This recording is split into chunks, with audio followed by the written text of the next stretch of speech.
So we were talking in the just previous class about the differences between the fractions that we calculate. We just mentioned that from microstructure what you get is a volume area fraction. What microstructure can give you is let's say area fraction, and area fraction through some calculation can be converted into volume fraction. And the problem that comes is somebody gives you a sample, okay, and tells you aluminum copper alloy, let us say. He says the aluminum copper alloy has 4% copper, and you immediately go to the phase diagram and then calculate from the lever rule and say, sir, this alloy is supposed to have so much percentage of theta phase, right? It can calculate it easily with the formula that we have talked about it. So once I know so much of percentage, let's say I put down for your sake, for example, percentage of theta is for a 4% copper aluminum alloy is if I take this lever such that this is 4, this is the composition of theta. Composition of theta is 55% copper. Are you aware of this? Theta is approximately 55%. On the other side, because it is at room temperature, I assume it to be 0, let us say, a rough approximation. So if I say that this is actually 4 percentage alpha that we are talking about, the percentage theta that we are talking, it is 4 by 55. So approximately it's about 8%, right? This is the amount of theta that I should have. I have calculated using the lever rule. Now I go to the phase to the microstructure. I take this aluminum 4% copper alloy, completely age hardened, and I have theta phase inside the alpha matrix.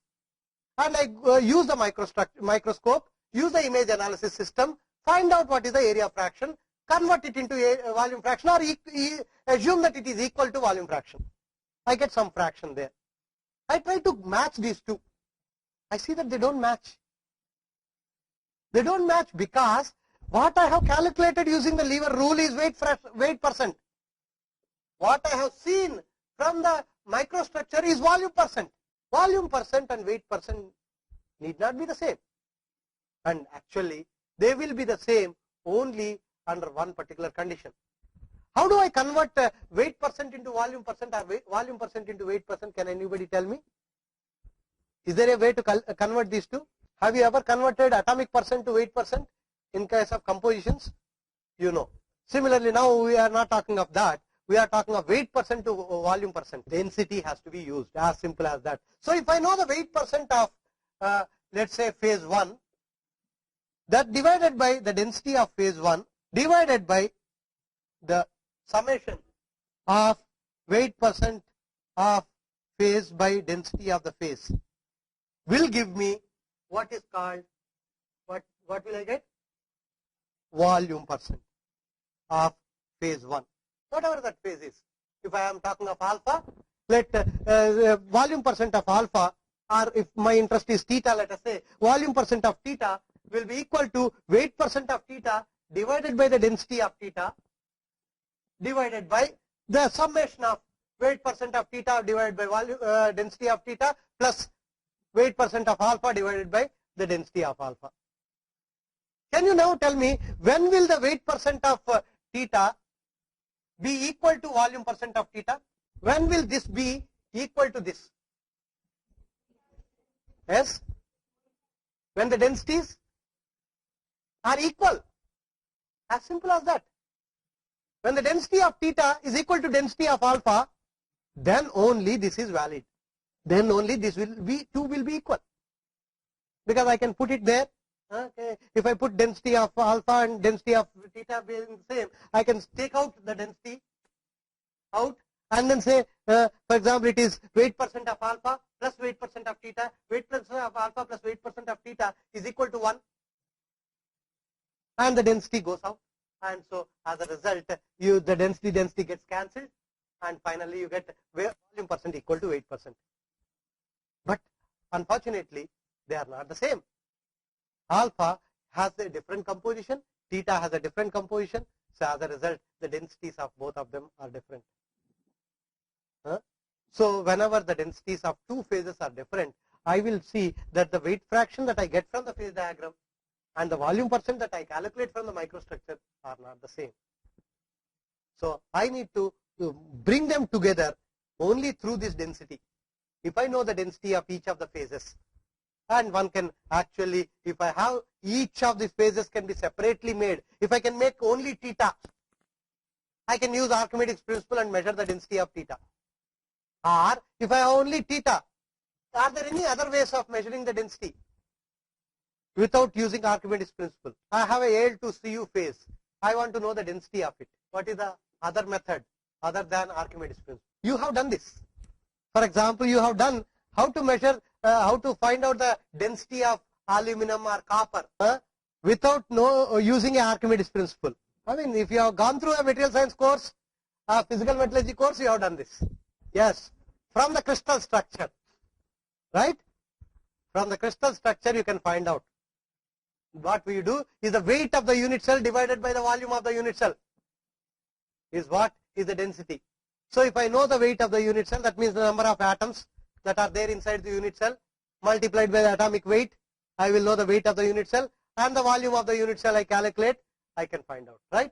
That is how. So that means if I know the crystal structure of a particular compound or a particular material, particular phase, and I know the number of atoms inside that, and the lattice parameters of all that crystal structure, I can actually find out the density of it. And if I know the densities, I can put those densities into this equation and do this.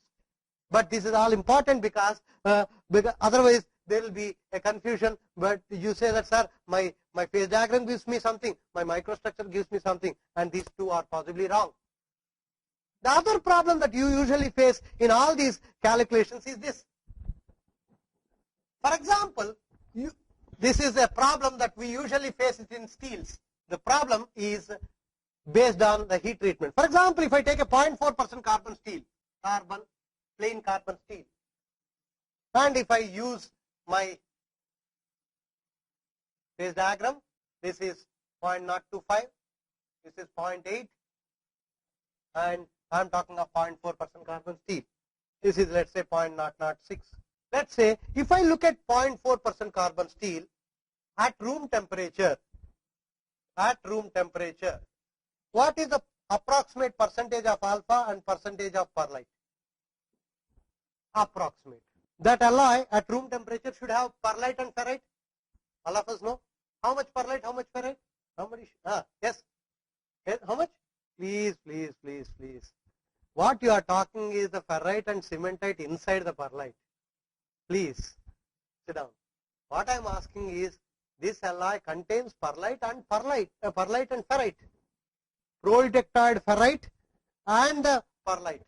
I am asking how much of that proeutectoid ferrite and how much of the perlite. I am not asking you ferrite and cementite inside the perlite. Don't know how to calculate that? You know what kind of a lever we should use for this? What is the leftmost? We are talking of room temperature. 0.006, right? What is this point? 0.4. What is this point? Okay. Now tell me what is this? Yeah, tell me the amount. How much percentage? Okay, for easy sake, assume this to be 0. That's why I always say approximate. You people should immediately, I feel 0.2% of alpha. Where did you get this number? No. Yes. 0.5 is a fraction. Okay. So, percentage alpha, when I say, what do I mean?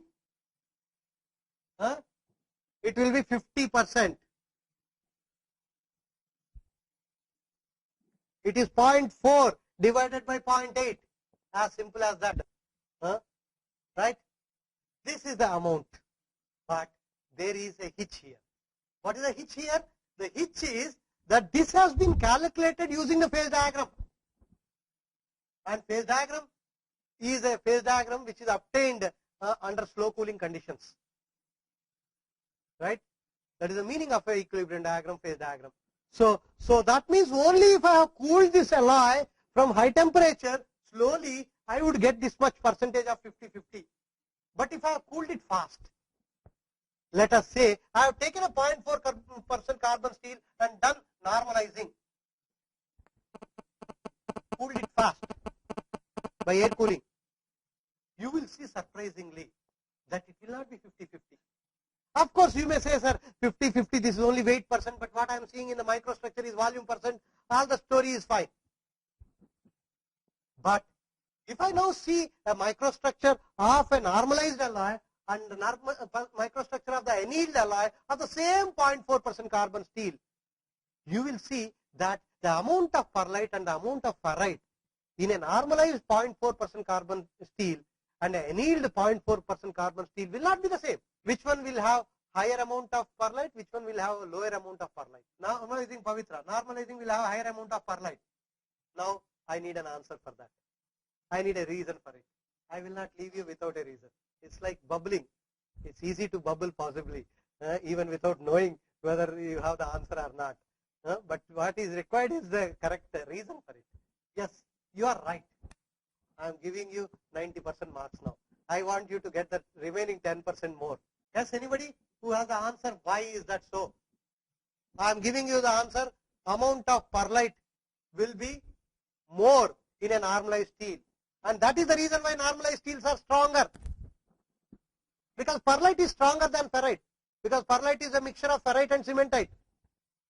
So if you have more perlite, that's why in fact if you plot the strength as a function of carbon content, you will see the strength will keep on increasing up to 0.8. Because the amount of perlite is increasing, the strength will keep on increasing.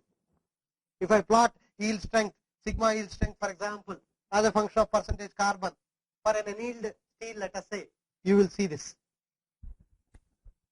Because the amount of perlite is increasing. Now the question is, if I take one single alloy and do two treatments, I am saying that in one case there is more perlite. The more perlite is because when I am cooling it faster, where is ferrite forming? Ferrite is forming here. It is this domain which is called intercritical region, which is the A3 to A1. Because this is gamma plus alpha. This is gamma. Right? Alpha is coming out from gamma in this domain. And the gamma is, the remaining gamma is becoming perlite below this temperature, which is called eutectoid. Right? If you do not allow sufficient time, then the alpha which is supposed to come out, if I take this alloy at a temperature just above this particular eutectoid, if I find out what is there in the alloy, you will see that in that alloy, what you will have is, if this is the original gamma grains at this temperature, the moment I reach this particular temperature just above eutectoid, what are we supposed to contain? Somebody, yes, can you tell me? Just above eutectoid, what do you have in the microstructure? Austenite? Sure. Only austenite, nothing else? Anybody? Austenite and pro-eutectoid ferrite. Perfect. So you will have austenite and pro-eutectoid ferrite. Where will this pro-eutectoid ferrite be? It will be forming at the grain boundaries. Okay? So this is ferrite and the remaining is, let's say everywhere ferrite gets nucleated. So if I call this as ferrite, all this is ferrite, this as gamma, and if I find out the amount of the alpha and the amount of gamma, again I will use the same lever rule, excepting that this will be 0.025, this will be 0.4, this will be 0.8. And again if I roughly approximate this to be 0, I will have 50% of gamma and 50% of alpha. This is when I slowly cool according to the equilibrium. But if I cool it fast, the time that I am allowing is small. So as a result, all this alpha that is supposed to come out of the gamma does not come out. So less than 50% of alpha only will come out. The remaining will be only gamma, and the remaining gamma, the moment you reach the eutectoid, gets converted to perlite. So as a result, you will have more perlite, less alpha.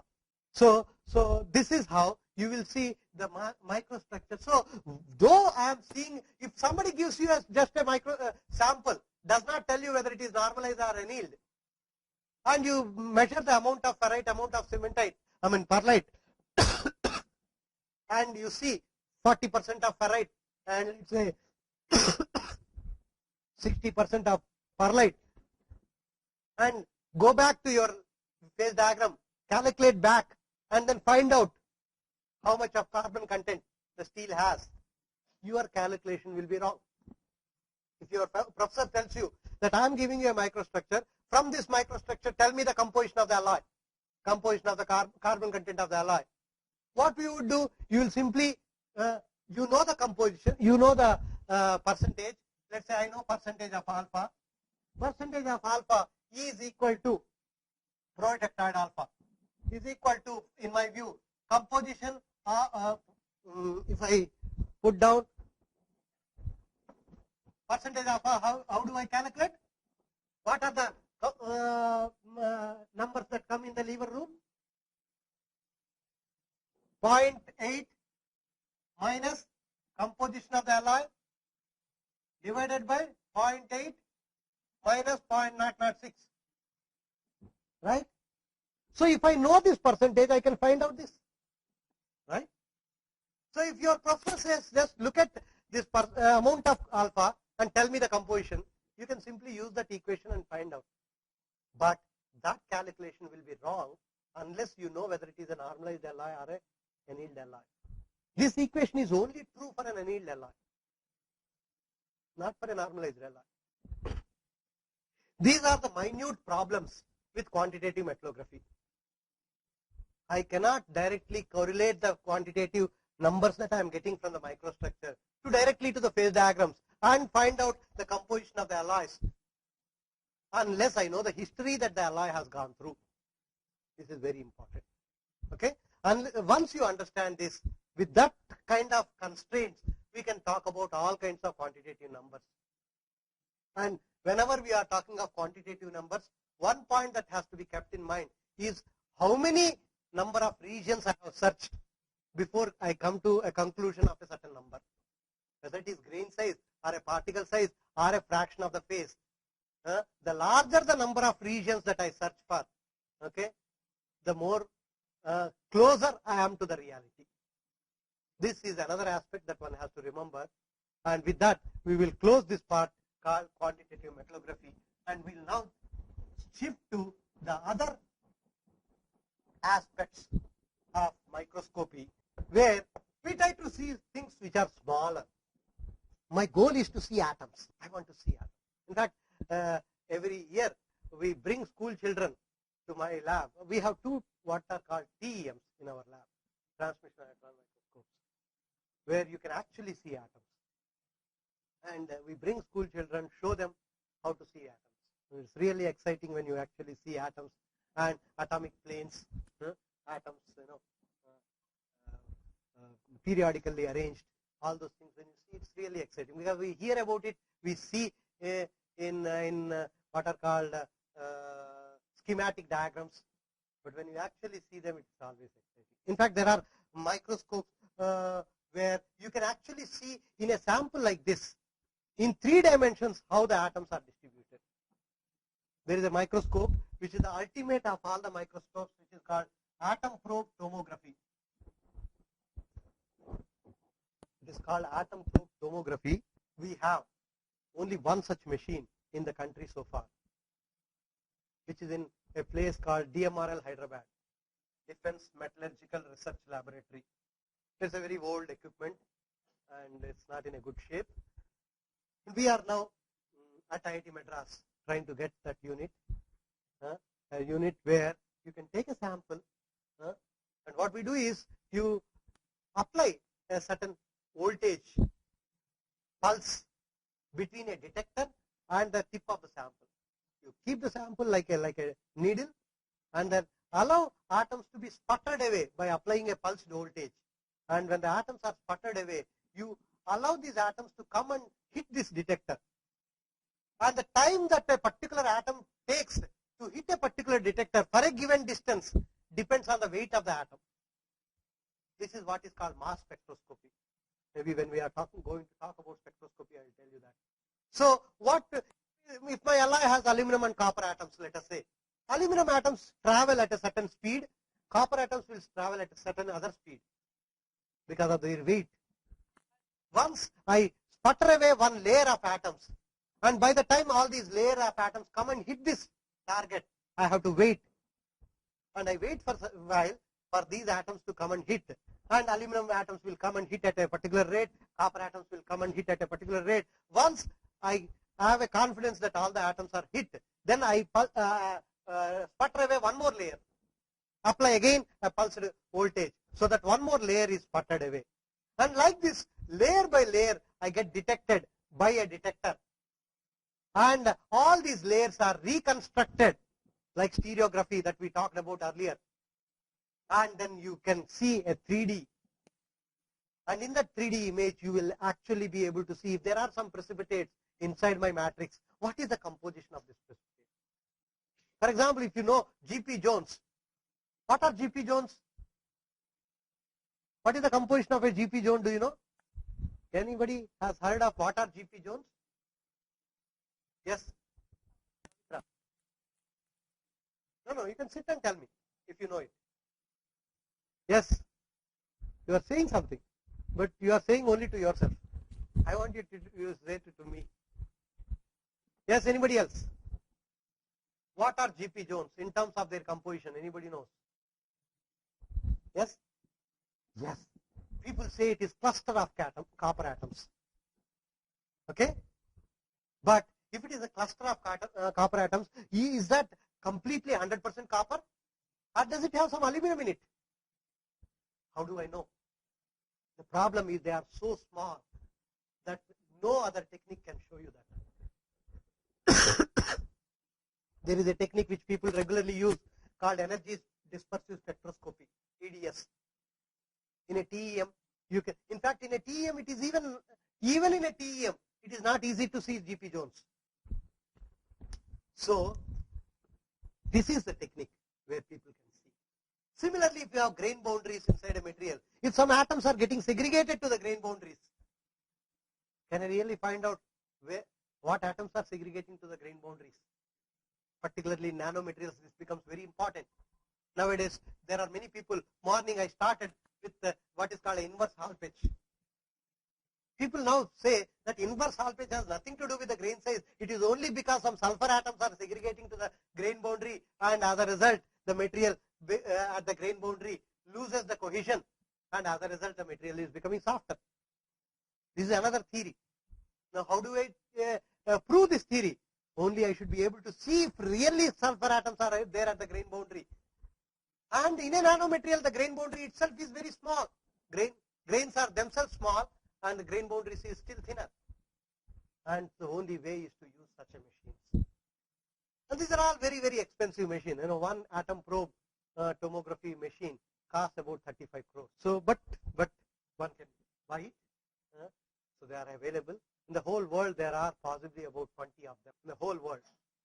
And we are going to get one of them very soon, maybe about 3 or 4 months from now. We will have that with us. So these are ultimate tools of microstructure. If I really want to see where atoms are distributed inside a material, you will see in a TEM, we are only seeing a 2D. Because electron microscope, even an optical microscope, I am only seeing a 2D. I am not seeing a 3D. Okay, I am seeing only a surface, and from that I am trying to infer what is there inside the material. All microstructures are like that. Any microstructure, whether I am using a scanning electron microscope or a transmission electron microscope or AFM, atomic force microscope, all these microscopes are all microscopes where I am only seeing the surface. And this is one microscope which can actually show me a 3D. Of course, now people are also coming up with what is called a tomography in TEM. Okay, and of course there are a lot of interesting developments in each field. That is one. So let us look at how to see things smaller. And ultimate goal, as I said, is to see atoms. Can we really see them? And what are the limitations? What are the concepts? What are the principles behind it? And I said earlier to you that resolution is controlled by lambda. Right? There's a major factor which controls resolution. If I want to have a better resolution, If I want to have go below what an optical microscope gives you, I said optical microscope gives me approximately around 200 nanometers is what we have seen, somewhere close to that. And so can I go below that? I want to see nanoparticles. I want to see precipitates which, when they are just nucleated and growing, which are few nanometers in size. I want to see GP zones, which are nothing but 4 to 5 nanometer sizes, clusters. Even not even 4 nanometers, maybe about 2 nanometer clusters. In fact, I should also tell you, can I see what is called a short range order inside a liquid? For example, what is the difference between a liquid and a solid? If somebody asks this question, we say liquid is random in atomic arrangement, and solid has a periodic arrangement of atoms provided it is crystalline. Now, what is then the difference between a liquid and a gas? Gas also has random arrangement. If I take a aluminum solid, which is FCC, aluminum liquid and aluminum gas, compare the aluminum liquid with the aluminum gas, what should be the difference? I take aluminum above the boiling point, then it's all gas, aluminum gas, okay, whatever name you want to give it, but it is a gaseous aluminum, right? So what is the difference between the structure of a liquid aluminum and a gaseous aluminum? Yes? Anybody? For example, have you ever thought that if I take a liquid aluminum and pour it into a mold and get a casting, I always get FCC aluminum. Why don't I get BCC aluminum? This question never came to your mind? Why do I not get a HCP aluminum? Why should aluminum always become FCC? There must be something there inside the liquid which makes this liquid aluminum always solidify as FCC. If I take copper, it only becomes FCC. If I take iron, it becomes BCC. If I take tin, it becomes only tetragonal. So every metal has certain structure. When it solidifies, it becomes only that structure. Why only that structure? Yes.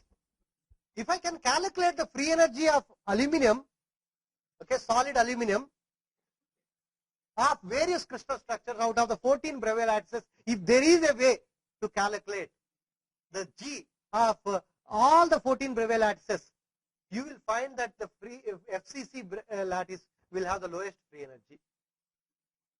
And that's the reason why you get that. Fine. But how does this liquid know? How does this liquid know that it has to become an FCC? The reason is the liquid has clusters inside which have FCC clusters. So liquid is not completely random arrangement of atoms. That's what is the difference between liquid and gas. Is one where individual atoms exist. Liquid is not where individual atoms exist. When you actually look at what happens at the melting point, we say bonds are breaking. A crystal which is a periodic arrangement of atoms, there is a bond breaking taking place at the melting point. And if you actually deeply look into the liquid, you will see that the bonds are not broken everywhere. You will have small pockets left out. Between the pockets, it's all like a free space.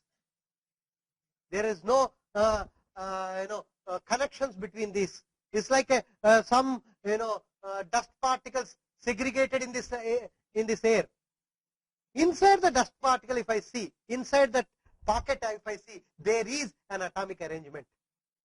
And that atomic arrangement will be exactly same as what the solid crystal structure that it is going to take. And those clusters are what is called short range order. Okay? There is what is called long range order and a short range order. A solid, crystalline solids have long range order, okay, whereas liquids have short range order. And a gas does not have even short range order. Can I see this? Is the question. If I want to really see whether liquid aluminum has FCC clusters or not, or does it have BCC clusters, how do I see? I should have a microscope which can be heated to that particular temperature and hold the liquid aluminum there and peep through that using some radiation, whether it is an optical microscope or an electron microscope, and to be able to see those clusters, I need to use a radiation. For example, if I have two pebbles on this floor, there is a huge wave going through these pebbles. The wave will not be able to see these two pebbles separately. Yes, the wave that I use should have a wavelength of the order of the distance between the two pebbles. Then only that wave will be able to see the two pebbles separately. And that's the reason why, okay, for identifying the crystal structures, for determining the crystal structures, people had to wait until X-rays were discovered. Until then, people did not know what is the crystal structure. People used to only guess what is the crystal structure by looking at the shape of the materials. For example, people have done a lot of experiments on going into the clouds, going to higher altitudes, putting seeds into the clouds, and getting what are called snowflakes. Have you ever seen a snowflake? Obviously, here in Andhra, you will not see snowflakes, but you can go to Google and see snowflakes. Okay? And if you see snowflakes, they have a special structure. Have you ever seen it? What is the shape that the snowflakes take? Star. What are the number of arms for the star? 5? No. 6. It has 6 arms. The reason is ice has a hexagonal structure. And people thought that ice has hexagonal structure by seeing that hexagonal shape, until they had a tool to be able to. If you want to know the crystal structure of ice, okay, how the atoms are arranged inside the unit cell of ice, you need to have a radiation whose lambda wavelength is of the order of the distance between the atoms. And X-rays have a wavelength of 1.5 angstroms or so, copper K alpha for example, and that is why I am able to see. I cannot use light to find out the crystal structure of aluminum or copper or anything, no. So similarly, if you want to go and see smaller things, you need to use smaller wavelengths. And to see smaller wavelengths, smaller things like particles, smaller particles. For example, I just now talked about G.P. Jones. I want to see how small they are and what is their shape. I need to go to microscopes which are smaller. And that is where I need to use a smaller lambda. And that's where people have found that there are other radiations which have lambda which is very small. One such radiation which is regularly used is electrons. Electrons, there is a connection between the wavelength and the energy of the electrons. Possibly all of you know E equal to h nu or hc by lambda, right? So what I can do is, if I have some way by which I can generate electrons, I generate some electrons somewhere here. How I generate, we will come to it in a minute. And I'll apply a certain voltage difference between this electrons and some kind of a substrate or some kind of frame, where I make this as positive. The electrons get attracted towards this, and I apply a high voltage difference between this and this, and that will make these electrons travel towards this with a certain energy. Okay? And that energy is usually measured in terms of electron volts. Okay? Based on how much voltage that I am applying. And when people have seen that if I use a voltage of the order of a large voltage, 100 kilovolts, let us say, just to give you a comparison at our home, this fan is rotating. What is the voltage we use? 240 volts or 220 volts is what we regularly use. In comparison to that, I am using some kilovolts, 100 kilovolts. That means 100,000 volts. That means 1 lakh volts. Okay? If I use that, I get, if I use this and calculate, I find that the lambda that I get for this particular voltage is 0.037 angstrom. And usually lambda is given as 1.5 by V square root. because if I put H and C into this expression, you get an equation like that. Okay, so you can actually calculate the lambda as a function of voltage, and as you can see, because lambda and voltage are inversely proportional, as I keep on increasing the voltage, I can go to smaller. And if I use a wavelength of this order, obviously you can see I can see smaller distances, and you see resolution is lambda by 2. We have defined it earlier. So obviously, in my view, in principle, you can get resolutions as small as 0.0, but unfortunately we rarely get this. In a 100 kV electron microscope, the resolution that we can achieve usually is almost of the order of around 1 nanometer, or about I would say about 5 angstroms to 1 nanometer, close to about 1 nanometer only. You won't get here. 1 nanometer is how much? 10 angstroms. 5 to 10 angstroms is what you get. But where is the problem? The problem is with the aberrations. Where are these aberrations coming from? To understand this, you need to understand the microscope. Let's look at, first of all, how to generate these electrons. How to generate these electrons.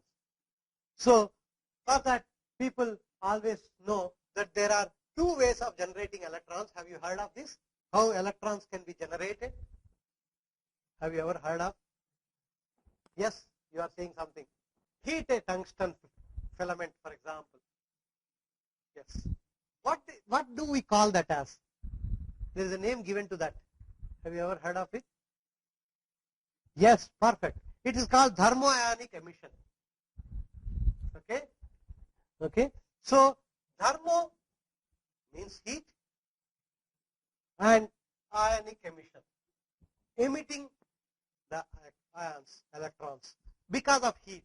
So, whenever you heat a material to very high temperatures, such that the temperature is so high that the electrons which are usually confined to the atom because of the bonds that the nucleus has with those electrons, the energy that you are providing by heating is so high that the electron just gets broken from its nucleus and comes out. Okay, and this is what is called thermionic emission. The temperatures to which you may have to heat materials to really do this kind of a thing is of the order of around 2500 degrees or so, or even beyond that. And as a result, I cannot use any metal for this, excepting metals which are very high melting, and that's the reason why we use tungsten. Okay, tungsten has a melting point of 3400 degrees, and that's the reason why we use tungsten. This is what called thermionic emission. So if I heat a tungsten filament, provide certain, a filament is taken something like this, people call it as a hairpin filament, and this filament is heated by applying certain current to this filament, and it gets heated to very high temperatures, and when it is heated to very high temperatures, electrons are generated. Now once the electrons are generated, how do I make this as a microscope now? To make it as a microscope, first I want to make sure that these electrons move towards my sample. Right? Because unless like light falls onto my sample, gets reflected from my sample, I see the image of my sample. That is what is my optical microscope. Similarly, if electrons fall onto my sample, I can see the image of my sample. And to make the electrons fall on the sample, first and foremost is I have to make these electrons which are coming out to move in a particular direction towards a sample which I am keeping somewhere here, let us say. And for that, what I need to do? I need to apply a potential difference. From this is electrons. Electrons are attracted by a positive charge. So I create a positive charge somewhere and provide a certain voltage difference between the top and bottom. And the higher the voltage difference, the higher the energy with which these electrons will move towards it. And obviously the lambda also is lower. And when I do this, the electrons start moving towards this. there are two aspects now here. One is when there are electrons here inside a room like this, there are so many molecules of the gas inside. All these gas molecules will scatter away these electrons before they even fall onto my sample. They all are scattered away. So I do not want my electrons to be scattered away. I want all the electrons to fall onto my sample so that I can see the features inside my sample. And to do this, what I need to do is I need to remove all the gas molecules inside a particular chamber where I am putting my sample, where the electrons are created. So I need to create a vacuum. So people create a vacuum inside this chamber to the order of around 10 to the power minus 6 or 2 or minus 8, depending on different regions of of mercury. People call it as torr. Torr is a unit which is used for vacuum, which is nothing but or pressure, millimeters of mercury. 1 torr is 1 millimeter of mercury. So this is the level of vacuum that we generate. And once I generate vacuum, then there are no gas molecules, very less gas molecules. My electrons are safe now. They are not getting scattered by the thing when they want to move. Now the electrons are all are coming out, and they are moving towards the sample because of the voltage difference. But I want it to fall onto my sample like a beam of electrons, like a light falling like a ray. I want all these electrons to form like a ray of electrons, a beam of electrons. How do I do that? I need to somehow focus, right? In an optical microscope, I am focusing the light onto my sample using what? Using a little louder? Fluorescent screen. No. Fluorescent screen is ultimately the electrons are falling there. But what is used in an optical microscope to focus the optical light onto the sample? A lens. Lenses are used. Objective lens, for example. Objective lens is the one which converges the beam onto the sample. You need to converge the optical light which is going in like a parallel beam. You want it to converge and fall onto your sample. Similarly, the electrons which are all going like a parallel race of electrons, you want to converge this. Now, an optical light can be converged by using an optical lens. And electrons, if you want to converge them, you need to use a magnetic lens. So people use what are called magnetic lenses. They keep magnetic lenses. These are all like, this is like a cylindrical channel, maybe one day. So there is a cylindrical, what is container, in which on top you have a what we call it as the what is called the gun, electron gun we call it, because it is shooting out the electrons. That's why it's called electron gun, where you have a tungsten filament. Not only tungsten filament, sometimes we use also filaments which are something like this. Lanthanum hexaboride, lab 6 people call it as. Lanthanum hexaboride is also another compound which has very high melting points like tungsten. And it can give you much more brightness than what tungsten gives you. And the life of lanthanum hexaboride is much more than that of tungsten. So that is the reason why people use this when compared to tungsten. And so these things can create electrons. And I was talking about the creation of electrons. This is only one technique. There is also a second technique other than thermionic emission. Anybody has heard of this? Yes, somebody murmured. There is one more emission other than thermionic emission. Yes, field emission. Field emission. That means if you apply a potential difference between the filament and a small region such that this potential difference is large enough to knock out an electron from the atom, you can have the electrons emitted out. What is called, there is something called work function. Have you heard of it? Okay. Work function is the energy that is need to be supplied to knock out an electron. If you apply a potential difference which is equivalent to that or higher than that of the work function for that particular metal, for each metal there is a different work function, right? The bond energies of the electrons to the nucleus are different for different metals. So if you provide an energy which is higher than that, then you can knock out. And the field emission can give you a better resolution, a smaller lambda when compared to this, what is called the normal thermal emission, and these are called field emission guns, FEG. So microscope, electron microscopes are now called either conventional electron microscopes or FEG electron microscopes. Okay, so we will talk about these microscopes and how they actually show us the microstructure of the sample in the next class after afternoon.